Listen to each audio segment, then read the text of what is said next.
Once again, I welcome you all. So, friends, in this class, we are going to deal with the remaining parts of the prayer written by A.K. Ramanujan. And presently, we are dealing with one of the sequence of poems which is written by A.K. Ramanujan, and it is titled as Prayers to Lord Murugan. As you know, in the structural point of view, there are 11 parts of this particular poem, and so far we have completed from part number 1 to part number 8. And in this class, I will deal with part number 9, 10, 11, followed by the critical analysis of this poem. So let us look at the part number 9 now. Deliver us, O presence, from proxies and absences, from Sanskrit and the mythologies of night and the several round table mornings of London, and return to the future of what it was. See here, if you remember in the previous parts, the poet has attributed so many things to Lord Murugan. In part number 8, he called Lord Murugan as the Lord of Headlines. He also said Lord Murugan, the Lord of Sixth Sense.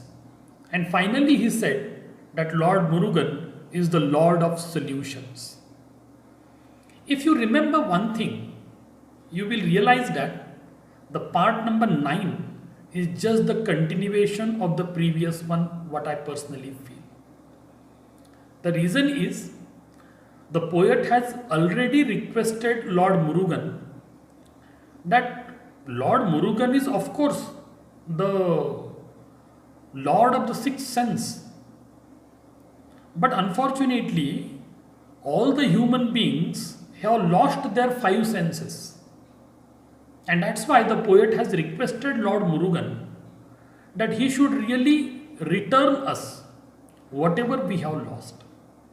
Now, if you try to connect the previous part with this part now, that is part number 9 now, you will realize that there is a kind of connectivity. See, right in the beginning, what does the poet say? Deliver us, O presence, from proxies and absences. Deliver us, O presence. As the poet has said earlier, that we have lost all five senses.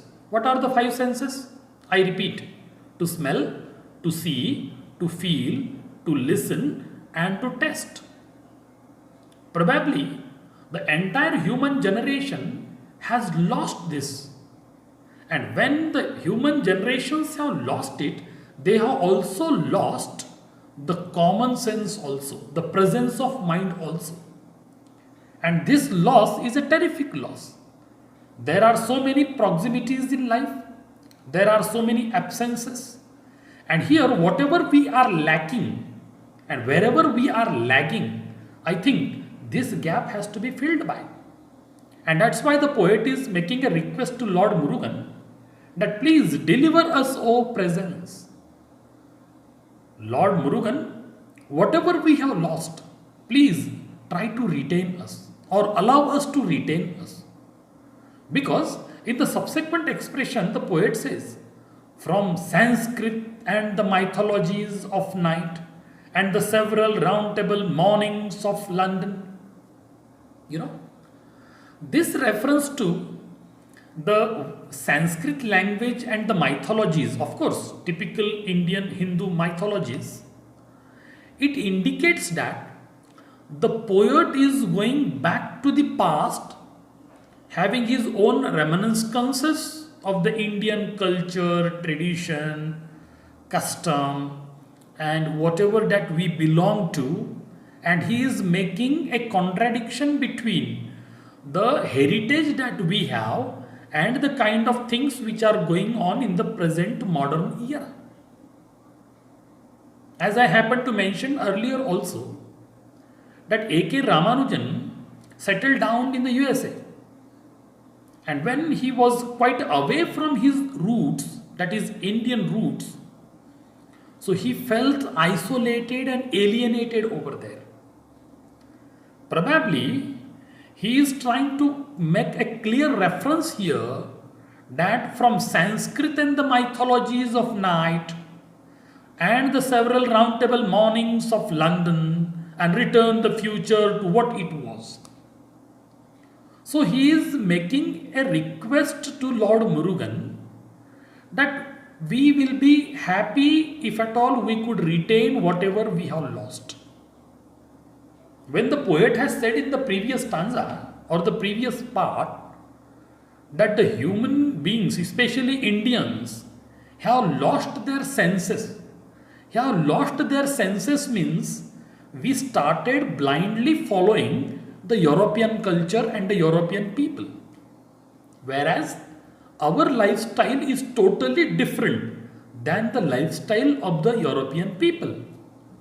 And that is what the poet is trying to convince Lord Murugan here, that we would be happy if at all we will be able to retain whatever we have lost. Whatever is happened now, let it happen. But at least in the near future, in the coming time, let us allow us to retain whatever we have lost, and that will be really a glorious time for us. And this is the appreciation of part number 9. I switch over to the next one, that is part number 10. How do you find it? If you go through the text, you will realize that the poet is very peculiar about certain expressions. What does he say here? Now I recite the text of the poem.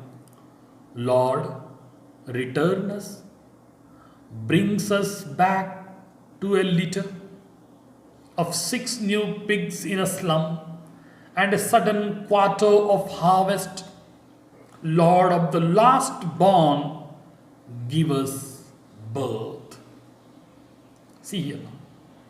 Once again I say, this is also the continuation of the previous parts as the poet has said about. Lord, return us. Is it really possible to retain whatever we have lost in the past? Practically, pragmatically, it is impossible. But if at all you could put in certain efforts, whatever we have lost in the past, and we realize that what kind of mistake we have committed, probably at least in the near future, in the coming time, we will or we should never repeat it. So the poet once again requests Lord Murugan, Lord, please return us whatever we have lost. Brings us back to a litter. Okay, whatever is happened now. We know that. We will not be able to go back to the past. We don't have a time machine kind of thing to move forward and to move backward and all that. But here, whatever glory we have lost, what kind of glory is this? See, Indian culture, Indian ethos, Indian standards, Indian ideology, all these things are very, very important for our survival. Once you get derooted from the real sense of Indianism, probably you will lose your entire identity as a human being. Because Indian culture, Indian civilization, Indian lifestyle, Indian ethos and ideology, they are something unique in the world. And that's why the poet says, we have lost it, but we would love to retain it. And once you realize that you have done a mistake or you committed certain mistake in life, at least next time, if at all the same thing is going to happen in front of you, we should never repeat that kind of mistake. That's why the poet makes a request to Lord Murugan, Lord, please retain whatever we lost, or allow us to retain whatever we lost. Return us whatever we lost. Already he said, we lost our senses. So first of all, retain our senses. And once our senses are retained, we will make a comparison between the past and the present and the future. And if at all we could make a comparison between the past and the present, automatically we will be able to design our own future. Who is a legible person? Who is a conscious fellow? The person who is aware of the present, lives in the present, conscious of the past, and having a foresight for the future. Such kind of person only can have a bright future. So here, this proper understanding of the present, past and the future will definitely decide the track of life. And so the poet expresses here, bring us back to a litter of 6 new pigs in a slum and a sudden quarter of harvest. Lord of the lost born, Lord of the last born, give us birth. Actually, it is said that we could get human identity, means the birth as an animal in the form of a human only once.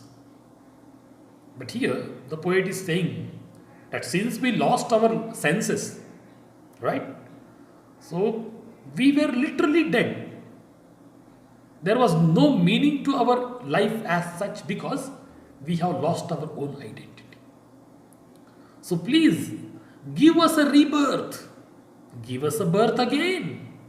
It means once we retain our lost senses, 5 senses, and if at all you could bless us with the 6th sense also.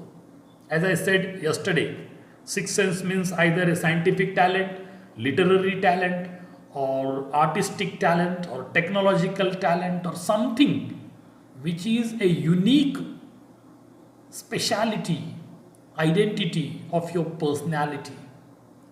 So that becomes something very special and remarkable, conspicuous for others also. So first of all, retain our lost senses. Then if possible, bestow us with the 6th sense, so that we will be able to compose our life, and that will be a real rebirth again, because we may be live in the biological point of view, but there is no meaning to our life as such, because since we lost our 5 senses, after losing all these 5 senses, there was no meaning to our life as such. So please allow us to retain back whatever we have lost. So here we need to take it symbolically. Losing our senses means losing our own identity as an Indian, forgetting our own Indian culture, civilization, lifestyle, values, heritage, and so on. So this is very important in this particular context, and that's why very symbolically the poet says, Lord, return us, brings us back to a litter of 6 new pigs in a slum and a sudden quarter of harvest. Lord of the last born, give us birth. And now I switch over to the last part of this particular poem, that is the sequence prayers to Lord Murugan.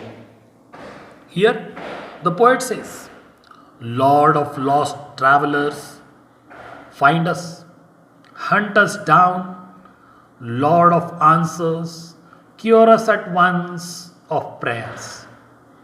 What does the poet say here? Poet says, Lord of lost travelers. What do you mean by lost travelers? Lost travelers means the people, those who have undertaken a journey, but unfortunately they have lost their path of life. Whatever destination they wanted to reach out, whatever target they have set, wherever they wanted to really reach, unfortunately they are not on the right path, and they have lost their life, they have lost their identity, they have lost their route, they have lost their righteous path, and that's why the poet says, Lord of lost travelers. Right in the beginning, if you remember, very much in the beginning of the very first part, the poet has said, "Hey, you, Lord Murugan, you are the Lord of lovers and the people, those who hate each other." It means that here he is trying to say that Lord of lost travelers, find us. We have already lost our path. We have already lost our path. So please, we are totally wavered now, and kindly find us out once and try to hunt us down. Since we are not adhering you, since we are not following you, since we are not on the righteous path, since we forgot our own identity as an Indian, since we have lost our own values and blindly following the values of the Europeans and the Western people. So, of course, we are the travelers here. As you know, some other time I might have made a reference to Shakespearean ideology also. What are we? We are nothing. We are the actors and actresses performing in the drama of the world. We have an entry and an exit. One day we took birth here, and the other day, some other day, we will pass away from this earth. And whatever span of time that we got, that was the time for our acting on this platform. That's all. So, likewise, the poet is saying, or the poet says, "Lord of lost travelers, find us, hunt us down, Lord of answers, cure us at once of prayers." Once again, the poet has made a request here. What does the poet say? First of all, he attributes that Lord Murugan is the Lord of answers. Whatever questions, whatever queries, whatever doubts that you have in your mind, it is possible to Lord Murugan to answer or to provide an answer for everything. And whatever problem that you have, whatever issue that you have, whatever disease that you have, probably it is the cure possible only with the blessings of Lord Murugan. And that's why the poet says in the last stanza of this poem or the sequence of the poem, the poet says, "Lord of answers, cure us at once of prayers." So this is how very effectively the poet has expressed his ideas by the means of this particular sequence. If you see from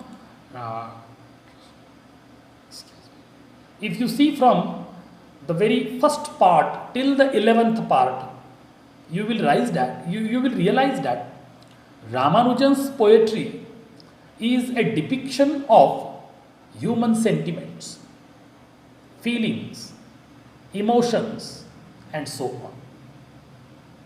And he is doing it in a very right and direct way, without any gloss or sophistication as such. Whatever idea that lingers into his mind, very clearly, very plainly, without any hindrance in a stream, he continues to present it. There are no stresses of alien influences on his poetry also. In fact, he lived in the US for a long period of time. He went away from his own motherland, that is India. He felt isolated and alone over there for some time. But when he was writing this poem, you will realize that there is not a single trace of alien influence on this particular poem.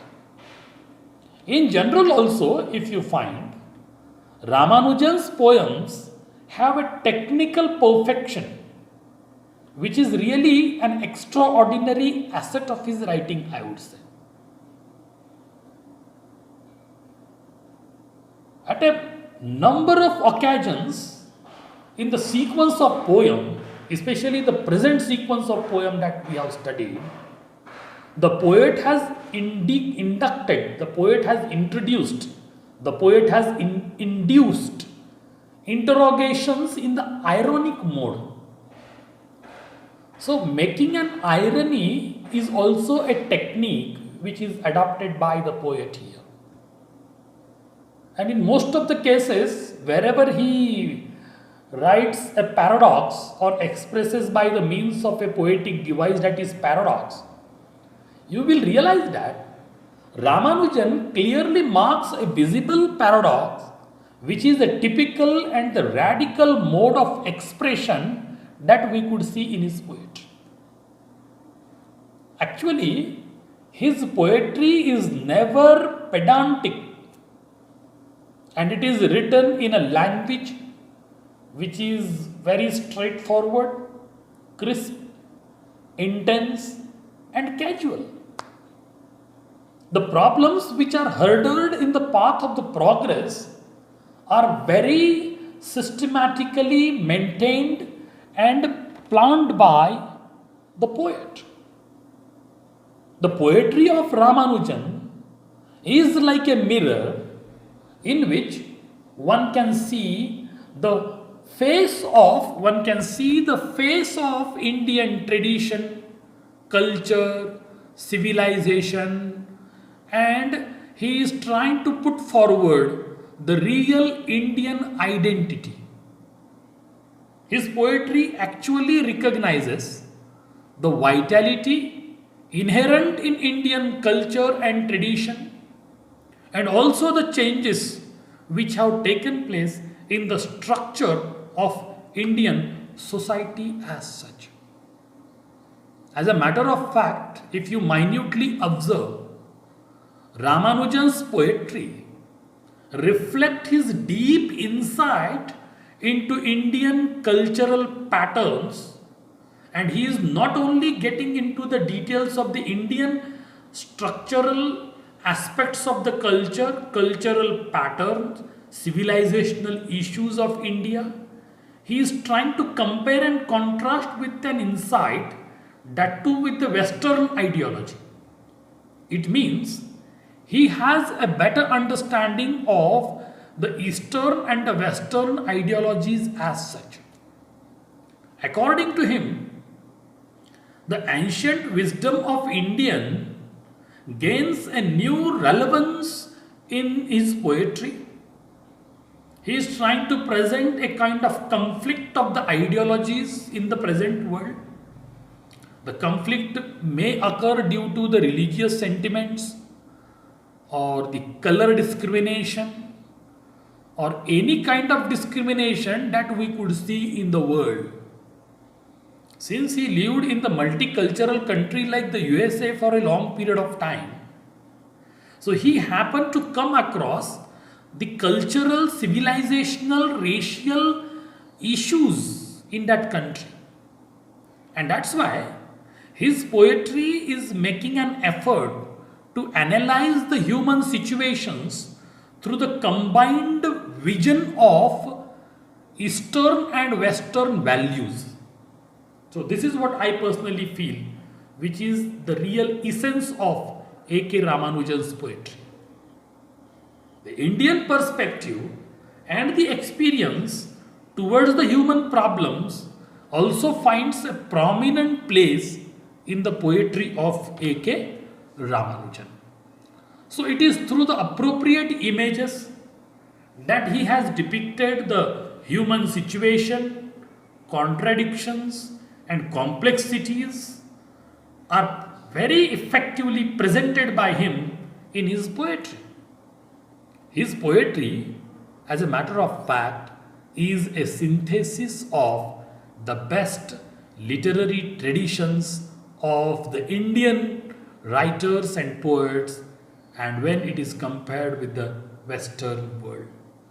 The combination of the Indian and the Western elements has added a new dimension to his poetry.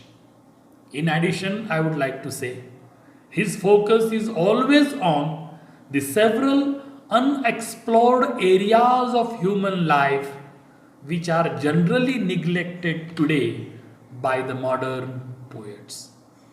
So this is how is the critical appreciation and the critical assessment of the poem written by A.K. Ramanujan. So I believe that all of you have understood this poem, that is Prayers to Lord Murugan. As I said earlier also, It is a sequence of poems starting from part 1 leading to the part 11.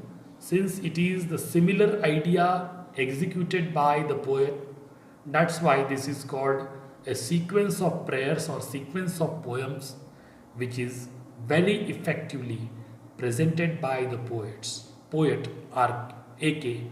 Ramanujan.